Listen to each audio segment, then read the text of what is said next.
गोलाची rice mills association के सदर किशुमल उकलाणी, सेठ ठाकुरोमल, लच्छूमल ऐं मुख़्तलिफ़ कारोबार से ताल्लुक़ रखंदड़ अक़लियती बिरादरी ऐं ॿियनि शहरियुनि पारां बदीन प्रेस क्लब अॻे एहतजाजी मुज़ाहिरो कयो वियो ऐं बाद में प्रेस कॉन्फ्रेंस कंदे उन्हनि जो चवणु हो त हू गुज़िरियल 70 सालनि खां ज़िले बदीन में कारोबार करे रहिया आहिनि, पर हींअर कुझु बाअसर ऐं बत्ताख़ोर उन्हनि खे तंग करे जाइदादनि ते कब्ज़ा करे मुल्क छॾण ते मजबूर करे रहिया आहिनि। 1960 खां असां गोलाची में कारोबार कयूं पिया,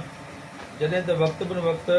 असांखे ॾुआरी क़िस्म जा माण्हू असांजी मिल्कियतुनि ते कब्ज़ा कंदा रहंदा आहिनि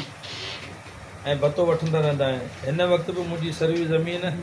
जे चाकरीअ दे गुजड़ी में आहे, जंहिं ते कुझु बाअसर माण्हू अली नवाज़ वल जानवंद मला, शफ़ी महमद वल हुसैन मला, फैज़ महमद वल कुनू मला, आसिफ वल ओस्मान मला, ओस्मान वल लोंग मला ऐं ॿिया मुंहिंजी सर्वी ज़मीन 144 एकड़ ते कब्ज़ो करे वरितो आहे। एहतजाज कंदड़नि चीफ जस्टिस ऑफ सिंध, वज़ीर आला सिंध, IG सिंध ऐं SSP बदीन खां मुतालबो कयो त ज़मीननि तां गैर क़ानूनी कब्ज़ो ख़त्म कराए उन्हनि खे तहफ़्फ़ुज़ फ़राहम कयो वञे।